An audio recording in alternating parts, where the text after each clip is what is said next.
Hello everyone, welcome to future commerce minds. और आज की इस वीडियो में हम अकाउंटिंग इक्वेशन से रिलेटेड जितने भी आपके डाउट्स हैं वो डेफिनेटली सॉल्व हो जाएंगे। अक्सर ये इक्वेशन हमें परेशान करती है या डिस्टर्ब करती है, तो देखते हैं कि किस तरीके से ये हमेशा बैलेंस रहती है। ठीक है, तो देखते हैं अकाउंटिंग इक्वेशन। तो सबसे पहला है हमारा, राम ने 2 लाख रुपए नगद लगाकर व्यापार शुरू किया। क्या किया है राम ने? 2 लाख रुपए नगद लगाकर व्यापार शुरू किया। अब अगर आप इसको देखते हैं तो इसका इम्पैक्ट क्या होगा? इसका इम्पैक्ट होगा कि एक तो हमारी जो कैश है, यानी कि जो हमारी कैश के रूप में क्या है, असेट है। ओके, तो असेट क्या होगी, इंक्रीज हो जाएगी 2 लाख रुपए से। जब व्यापार शुरू करेगा तो 2 लाख रुपए कैपिटल के रूप में क्या करेगा, व्यापार में लगाएगा। और जब 2 लाख रुपए लगाएगा तो वो कैश के रूप में हमारे पास आएंगे।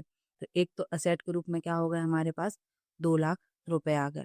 दूसरा, अब जब कैपिटल लेके आया है, ठीक है, तो ये हमारी कैपिटल साइड, कैपिटल को कितने से इंक्रीज करेगा, 2 लाख रुपए से। ठीक है, ये कैपिटल को कितने से इंक्रीज करेगा, 2 लाख रुपए से। अब हम इसको न्यूमेरिकल के फॉर्म में देखते हैं। तो एक तो हमारा क्या है, एक तो हमारे होते हैं असेट और दूसरी तरफ है लाइबिलिटीज और कैपिटल। अब इसने एक तो हमारे कैश को अफेक्ट किया और दूसरा किस चीज को अफेक्ट किया, कैपिटल को। ठीक है, तो अब देखते हैं कि इससे क्या इम्पेक्ट हुआ है न्यूमेरिकल पे हमारे। ठीक है, तो यहाँ पर आते हैं।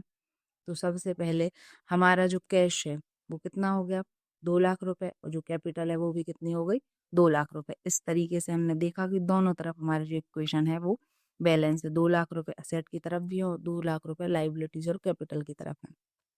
ठीक है, अब आगे देखते हैं कि क्या होता है। ठीक है, नेक्स्ट हमारी इक्वेशन जो है वो है कि 50,000 रुपए का जो सामान है वो नगद खरीदा। 50,000 रुपए का सामान हमने नगद खरीदा है। और जब आप इसे सोचो थोड़ा सा कि जब हम 50,000 रुपए का सामान खरीदेंगे तो क्या होगा। 50,000 रुपए अगर नगद का सामान खरीदते हैं तो सबसे पहले तो क्या होगा, सबसे पहले होगा कि हमारी जो कैश है, यानी कि जो असेट रूपी हमारी जो कैश है वो कितने रुपए से कम हो जाएगी, 50,000 रुपए से। क्योंकि हम सामने वाले को पेमेंट कर देंगे तो 50,000 रुपए से हमारे पास से चलेगा और कम होगा। दूसरा क्या होगा, दूसरा होगा कि हमने जो माल खरीदा है वो भी तो हमारे बिजनेस में आएगा। जो माल खरीदा है वो भी बिजनेस में आएगा। वो कितने का खरीदा है, 50,000 रुपए का। तो 50,000 रुपए से जहां हमारा कैश कम हुआ, वहां 50,000 रुपए से हमारी जो स्टॉक के रूप में जो असेट है वो क्या होगी, बढ़ जाएगी। लेकिन जो लाइबिलिटीज है उस पर वो अनचेंज रहने वाली है, मतलब उस पर कोई इफेक्ट नहीं पड़ेगा। ठीक है, तो इतना आपको समझ में आया। अब इसको इस फॉर्म में देखते हैं तो क्या होगा यहाँ पर कि हमारा जो कैश है, कैश में से 50,000 रुपए कम हो गए और स्टॉक में क्या होगा, ठीक है, स्टॉक जो है हमारा वो 50,000 रुपए से बढ़ गया। तो अभी भी इक्वेशन हमारी जो है वो सेम है, क्योंकि 1.5 लाख रुपए हमारा कैश हो गया और 50,000 रुपए हमारा स्टॉक हो गया। यानी ये इक्वेशन कितना बता रही है, 2 लाख रुपए, और 2 लाख रुपए हमारी लाइबिलिटीज और कैपिटल की तरफ भी है। तो इस तरीके से दोनों इक्वेशन बराबर है। अब देखते हैं नेक्स्ट। नेक्स्ट क्या है, 30,000 रुपए का सामान श्याम से उधार खरीदा है। हमने क्या किया है, श्याम से 30,000 रुपए का सामान खरीदा है। लेकिन कैसा खरीदा है, इस बार हमने उधार खरीदा है। ठीक है, तो अब क्या इम्पैक्ट पड़ेगा, देखते हैं। तो सबसे पहले जब हम उधार सामान खरीदेंगे तो सबसे पहले तो सामान खरीदा है तो असेट के रूप में हमारे पास क्या आ जाएगा, सामान आ जाएगा। ठीक है, तो यहाँ पर हमारा जो स्टॉक है वो इंक्रीज कितने से हो जाएगा, 30,000 से, क्योंकि 30,000 रुपए का सामान आ गया। अब जब सामान खरीदा है तो हमारे लेनदार भी तो बढ़ जाएंगे, क्योंकि अभी पैसा नहीं दिया है लेकिन थोड़े समय बाद भी उनका भुगतान तो करना पड़ेगा। तो 30,000 रुपए से हमारे जो क्रेडिटर्स हैं, जो लेनदार हैं, वो बढ़ जाएंगे। और क्रेडिटर हमारे लिए क्या है, लाइबिलिटी है, हमारा एक दायित्व है जो थोड़े समय के बाद हमें भुगतान करना है। तो ये भी कितने से बढ़ जाएंगे, 30,000 रुपए से ये बढ़ जाएंगे। ठीक है, तो दो इम्पैक्ट पड़े। अब इसको हम इक्वेशन में देखते हैं कि ये इस पे किस तरीके से इफेक्ट डालता है। ठीक है, तो सबसे पहले कैश, तो हमारा जो 50,000 रुपए है, स्टॉक में देखते हैं क्या चेंज आया। स्टॉक 50,000 रुपए का हमारे पास पहले था, प्लस 30,000 रुपए का हमने अभी ले लिया, तो टोटल ये कितने का हो गया, टोटल हो गया ये 80,000 का। अभी हमने चूंकि कैश पेमेंट नहीं किया है, यानी हमारा जो कैश 1,50,000 यानी 1.5 लाख रुपए जो था वो ऐसा का ऐसा ही रहेगा। कैपिटल हमारी जो 2 लाख रुपए थी पहले, वो अभी की भी वैसी की वैसी है, लेकिन यहाँ पर जो लाइबिलिटीज है उसमें हमारे कितने बढ़ गए, 30,000 रुपए बढ़ गए, जो कि हमें थोड़े समय बाद क्या करने हैं, पे करने हैं। तो ये क्लियर हो गया। ठीक है, अब आगे देखते हैं। ठीक है, नेक्स्ट देखते हैं। नेक्स्ट इक्वेशन जो बोल रही है वो क्या बोलती है कि 20,000 रुपए की लागत का जो माल था, क्या है, 20,000 की लागत का जो सामान है वो 25,000 में हमने नगद बेचा। अब यहाँ पर देखो कि 20,000 रुपए का माल था, 5,000 प्रॉफिट के साथ हमने उसे कितने में बेचा, 25,000 रुपए में बेचा। लेकिन यहाँ पर कैसा बेचा है हमने, नगद बेचा, मतलब कैश हमें मिल गया है। अब क्या इफेक्ट होगा, सबसे पहले तो 20,000 की लागत का सामान था, कितने का था, 20,000 की लागत का सामान था। अब जब 20,000 का सामान था तो 20,000 रुपए से हमारा जो स्टॉक है वो क्या हो जाएगा, तो स्टॉक डिक्रीजेज बाई 20,000, मतलब 20,000 रुपए से हमारा सबसे पहले तो सामान कम हो गया। अब दूसरा, जब हमने नगद बेचा है, कितने में बेचा है, 25,000 में बेचा है, तो 25,000 में जब नगद बेचेंगे तो क्या होगा, हमारा कैश इंक्रीज हो जाएगा। कितने से इंक्रीज हो जाएगा, 25,000 से। दूसरा, अब यहाँ पर हमें क्या हुआ है, 5,000 रुपए का प्रॉफिट हुआ है, 5,000 प्रॉफिट हुआ। तो अब जब कोई भी प्रॉफिट होता है तो उसे हम क्या करते हैं, हमारी कैपिटल जो है वो इंक्रीज हो जाती है, कैपिटल बढ़ जाती है। तो 5,000 रुपए से क्या हो गया, हमारा कैपिटल इंक्रीज हो गया। अब इस इक्वेशन को आप ध्यान से देखना, इसने 3 जगह इम्पैक्ट किया है कि पहला तो हमारा स्टॉक कम हुआ है, कितने से, 20,000 रुपए से। दूसरा, हमारा कैश बढ़ा है, कितने से, 25,000 रुपए से। तीसरा, जो 5,000 रुपए का हमें प्रॉफिट हुआ था उससे हमारी कैपिटल बढ़ गई है, यानी कैपिटल कितने से बढ़ी है, 5,000 रुपए से। तो अब इसको हम इक्वेशन में देखते हैं कि ये किस तरीके से इम्पैक्ट डालती है।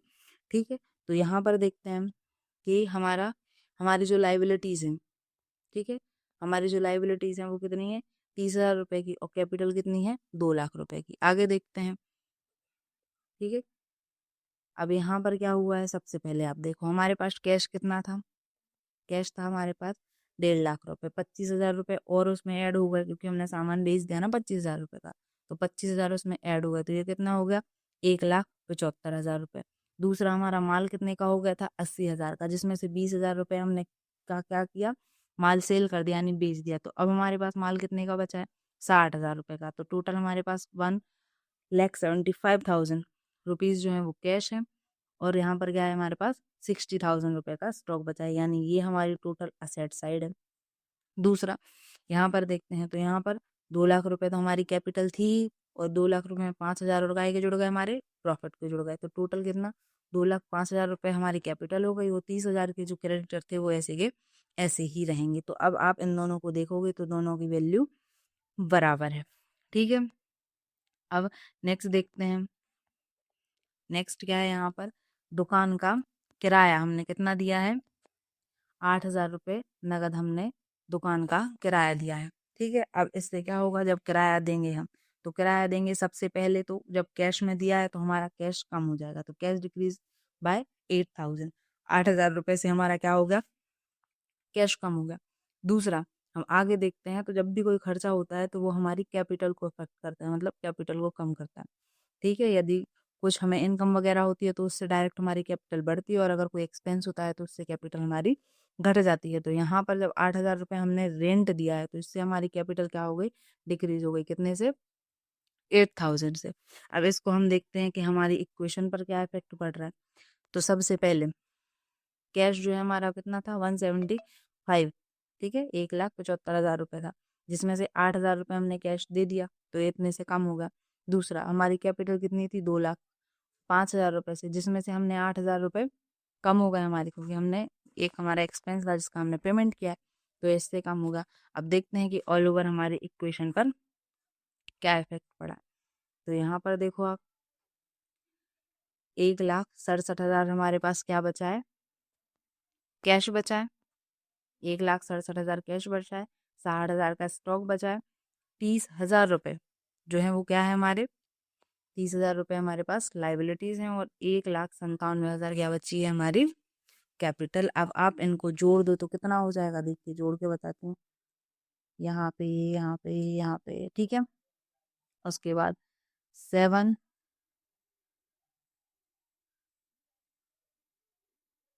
एक साइड का होगा 227,000, इधर का जोड़ते हैं। ठीक है,